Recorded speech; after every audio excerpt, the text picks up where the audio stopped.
할렐루야. 오늘도 주님 앞에 나오신 여러분을 주의 이름으로 축복합니다. 하나님의 말씀 마태복음 26장 26절에서 35절까지의 말씀 다 같이 합독하겠습니다. 함께 읽겠습니다. 그들이 먹을 때에 예수께서 떡을 가지사 축복하시고 떼어 제자들에게 주시며 이르시되 받아서 먹으라 이것은 내 몸이니라 하시고 또 잔을 가지사 감사기도 하시고 그들에게 주시며 이르시되 너희가 다 이것을 마시라 이것은 죄 사함을 얻게 하려고 많은 사람을 위하여 흘리는 바 나의 피 곧 언약의 피니라. 그러나 너희에게 이르노니 내가 포도나무에서 난 것을 이제부터 내 아버지의 나라에서 새 것으로 너희와 함께 마시는 날까지 마시지 아니하리라 하시니라. 이에 그들이 찬미하고 감람산으로 나아가시니라. 그때에 예수께서 제자들에게 이르시되 오늘 밤에 너희가 다 나를 버리리라. 기록된 바 내가 목자를 치리니 양의 떼가 흩어지리라 하였느니라. 그러나 내가 살아난 후에 너희보다 먼저 갈릴리로 가리라. 베드로가 대답하여 이르되 모두 주를 버릴지라도 나는 결코 버리지 않겠나이다. 예수께서 이르시되 내가 진실로 내게 이르노니 오늘 밤 닭 울기 전에 네가 3번 나를 부인하리라. 베드로가 이르되 내가 주와 함께 죽을지언정 주를 부인하지 않겠나이다 하고 모든 제자도 그와 같이 말하니라. 아멘. 아멘. 마태복음 26장에는 지금 예수님과 제자들이 유월절 식사를 하시는 가운데 이제 함께 일어나는 일인데요.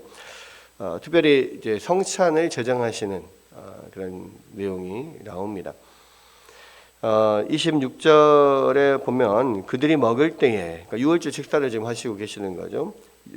예수께서 떡을 가지사 축복하시고 떼어 제자들에게 주시며 이르시되 받아서 먹으라 이것은 내 몸이니라 하시고 또 잔을 가지사 감사기도 하시고 그들에게 주시며 이르시되 너희가 다 이것을 마시라 이것은 죄 사함을 얻게 하려고 많은 사람을 위하여 흘리는 바 나의 피 곧 언약의 피니라 이렇게 말씀을 하셨죠. 이 유월절 식사는 옛 언약이라 할 수 있습니다. 그러니까 유월절 식사는 이 출애굽 당시에 하나님께서 이스라엘 백성들을 모든 이집트에 있는 이 장자들 첫 소생을 다 죽이시는 그러한 재앙을 내리죠. 마지막 10번째 재앙. 근데 이 10번째 재앙에서 오직 이 이스라엘 백성들만 살아남을 수 있었는데 이 이스라엘 백성들이 어떻게 살아남을 수 있었습니까? 하나님께서 말씀하신 대로 어린 양을 잡아서 그 피를 문설주와 지방에 바르고 그 안에 들어가서 그 양을 먹고 하는 가운데서 하나님께서 그 약속을 하시잖아요. 이 어린 양의 피가 발린 그 집 안에 있는 사람들은 이 재앙에서 벗어날 수 있게 하겠다. 그러니까 이 죽음에서 벗어나게 하겠다라고 하는 약속이잖아요. 그리고 하나님께서 그 약속을 지키셨고 그리고 그것을 기념하기 위해서 유월절이라고 하는 명절이 만들어집니다. 그것도 하나님께서 그 유월절을 지키라고 하는 거죠. 그러니까 이 첫 번째 하나님께서 말씀하셨던 옛 언약의 그 유월절의 그 약속은 결국 하나님께서 이 어린 양의 피를 통하여서 그 안에 이 어린 양의 피가 발린 집 안에 있는 모든 사람들을 죽음에서 벗어나게 하시는 약속이었잖아요.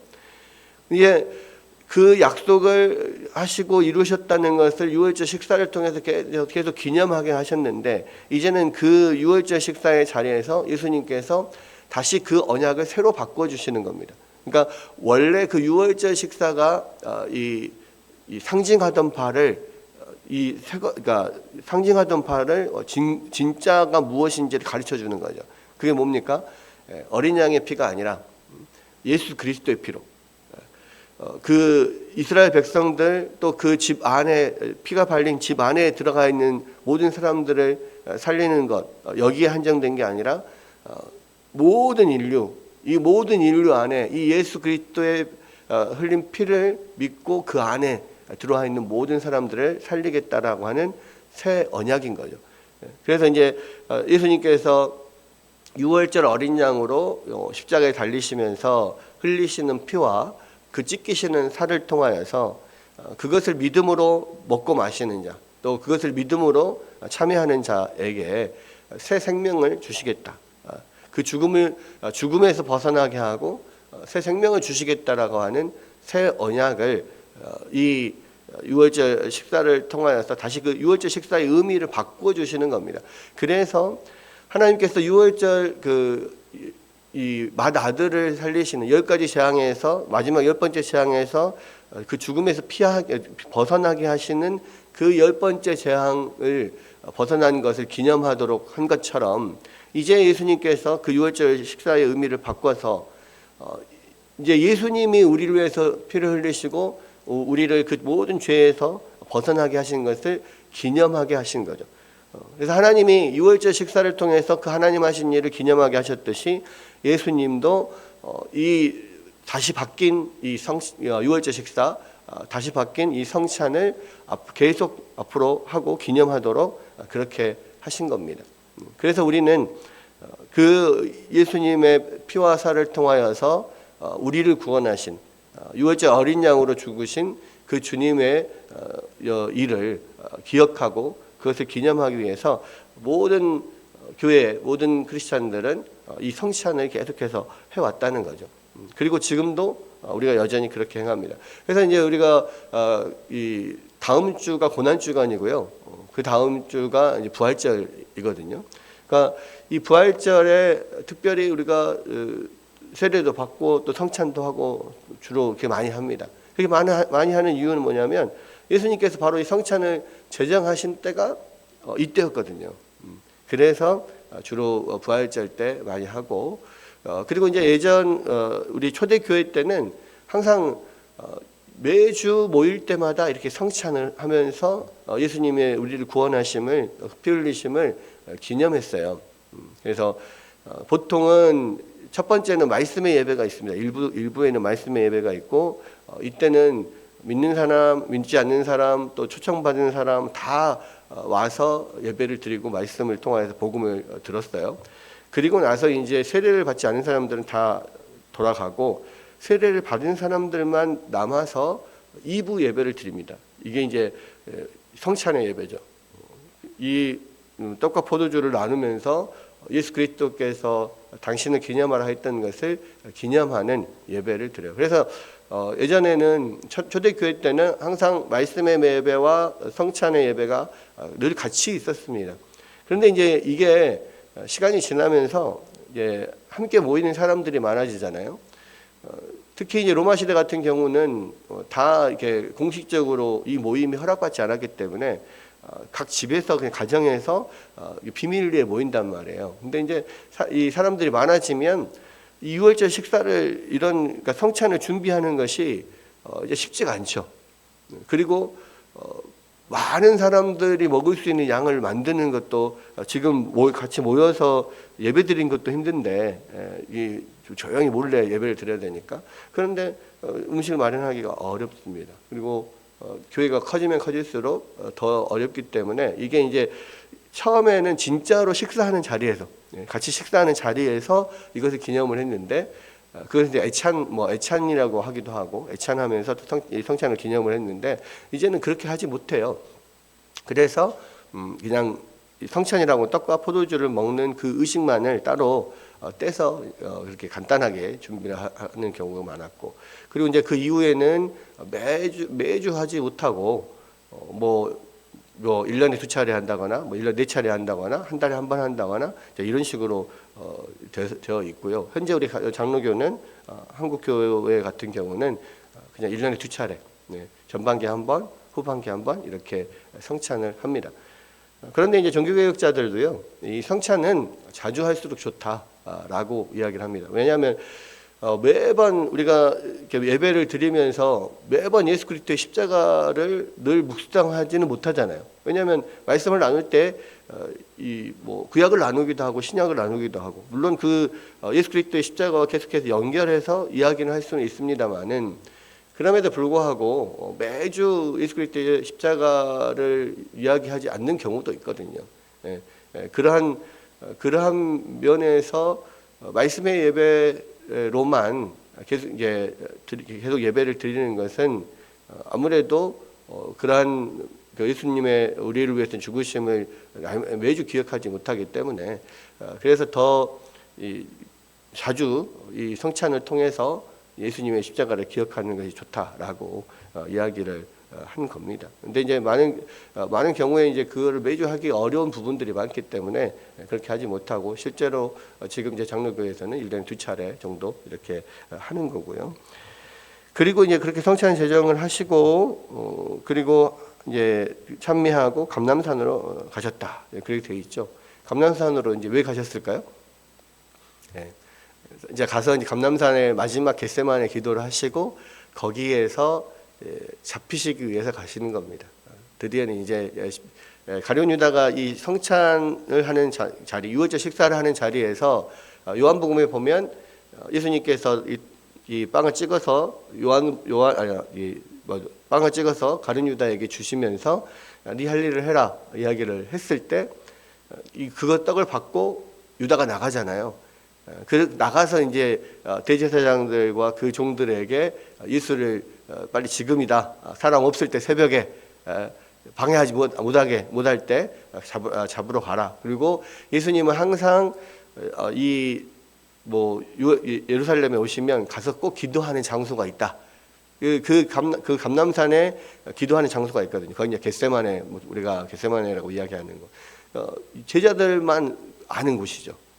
그러니까 거기로 이제 인도를 하려고 가는 겁니다. 가룟 유다는 그렇게 나가고요. 예수님은 그것을 알고 마지막에 이제 가룟 유다에게 네 할 일을 하라 한 것이고 다른 제자들은 그 말이 무슨 말인지 잘 몰랐죠. 그냥 이 회개를 맡은 이 유다가 뭔가 할 일이 있나 보다, 맡기신 일이 있나 보다 그냥 그렇게만 생각을 한 겁니다. 그리고 이제 감람산으로 기도하러 가시는 거예요.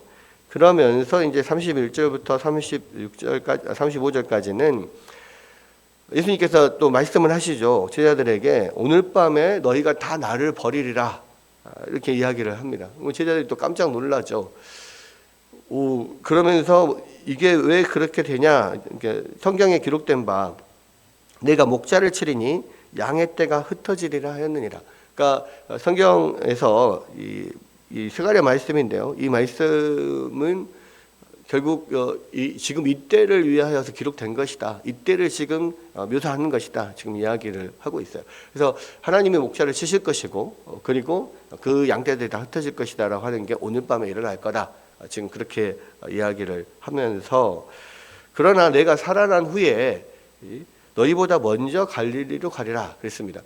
예수님께서 이제 잡혀서 죽으시고 살아나시는 부활하시는 것까지도 이미 이제 말씀을 하셨고 제자들에게 내가 살아난 후에 갈릴리로 간다 그렇게 분명히 말씀을 하셨어요. 이게 갈릴리는 이방의 갈릴리라고 이야기하는 것처럼 그런 많은 이방인들과 또 함께 어떤 접경 지역에 있고 또 이방인들도 많이 그래서 거기 안에 섞여 있고 또 그곳이 바로 이방인들에게 복음이 흘러갈 수 있는 그러한 통로가 되는 거죠. 그래서 이제 예수님이 갈릴리로 가신다는 것은요, 이제 하나님의 말씀이 예수 그리스도 이 복음이 예루살렘으로부터 시작을 해서 모든 이방으로 갈릴리로부터 퍼져 나갈 것을 이야기를 하시는 것이고 또 그 갈릴리는 바로 예수님께서 이 제자들을 부르셨던 그곳이잖아요. 부르신 그곳에서부터 다시 그들의 사명이 시작되는 거예요. 그래서 이제 마태복음 마지막 28장에 모든 민족을 제자로 삼아서 이 세례를 주고 말씀을 가르치고 하라고 하는 마지막 그 명령을 내리는 곳이 바로 그 갈릴리에서 내리시는 겁니다.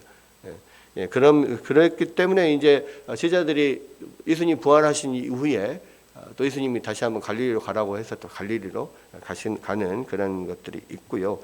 이런 이야기를 할 때 베드로가 그렇게 이야기합니다. 모두가 다 주를 버릴지라도 나는 결코 버리지 않겠습니다. 네. 물론 좋죠. 나는 예수님 버리지 않겠다. 결단, 목숨을 걸고 내가 주님을 따르겠습니다. 물론 좋습니다. 근데 그건 이제 이 베드로의 그 신념일 뿐이죠. 근데 실제로 베드로는 그런 마음, 내가 죽일지언정 예수님을 따르겠습니다, 절대로 예수님을 버리지 않겠습니다라고 예수님 앞에 굳건하게 맹세를 했지만 예수님이 뭐라고 그러십니까? 진실로 내가 네게 이르노니 오늘 밤 닭 울기 전에 네가 나를 3번 부인하리라. 그러니까 결국은 예수님의 말씀대로 이 베드로가 예수님을 3번 부인하게 되죠. 이 예수님이 잡혀 있는 그 가야바의 집 관정에서 조용히 없은 일이 일어나는가 따라가서 보다가 주위 사람들이 너도 같은 패 아니냐 막 이야기했을 때 아니라고 막 3번을 부인하고 마지막 3번째는 막 예수님을 저주하면서까지 그렇게 부인을 했거든요. 그리고 나서 예수님과 눈이 마주치면서 이제 무너지는 거죠. 내가 정말 예수님이 말씀하신 대로 내가 오늘 밤 이 3번 주님을 부인했구나 하면서 이제 통곡하고 뭐 막 그렇게 또 회개하고 하는 면들이 나오는데, 이 베드로뿐만 아니라 모든 제자들도 다 그와 같이 말했다고 했습니다. 죽을지언정 주를 부인하지 않겠습니다. 그런데 결국은 그 말을 한 지 얼마 되지도 않아서 바로 뭐 몇 시간 뒤에 그 대제사장들의 종들과 그러한 군사들이 와서 예수님을 잡아갈 때 모든 제자들은 다 도망을 갔고, 베드로는 끝까지 어떻게든 좀 끼웃끼웃해 보다가 마지막에 정말로 예수님 말씀하신 대로 3번을 부인하고 무너지게 되죠. 여러분, 이런 것들을 통해서 우리가 뭐를 생각할 수가 있냐면요, 사실 믿음이라고 하는 것은 우리의 신념이 아니에요.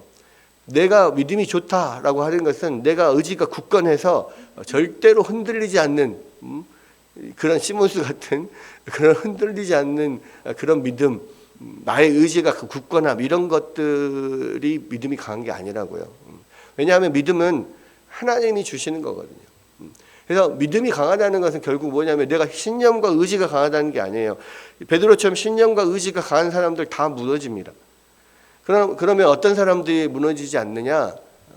정말로 나의 연약함을 알고 나의 죄인됨을 알고 예수 그리스도를만 의지하는 사람들이 무너지지 않아요.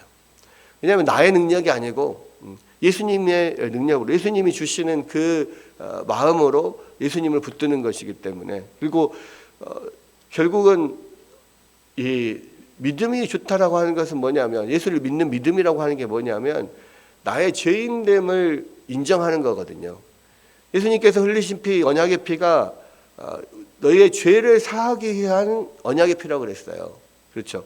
그러니까 우리의 죄, 우리가 하나님 앞에 정말 추하고 더러운 죄인이고 정말 용서받지 못할 죄인이라고 하는 사실을 알고 자기를 부인하고 주님 앞에 엎드리는 그런 사람, 오직 주님만을 의지할 수밖에 없는 사람, 그런 사람들이 결국은 죽음도 감당할 수 있는 그러한 믿음의 사람인 거예요. 그러니까 믿음이 좋다고 하는 것은 결국은 내가 얼마나 나의 손으로 예수님을 붙드냐의 문제가 아니라 주님 앞에 그냥 나의 모든 것을 내려놓고 나의 모든 죄악됨을 주님 앞에 다 엎드리고 굴복하고 주님이 붙잡아 주시도록 내어드리는 사람, 이런 사람이 믿음이 좋은 사람이에요.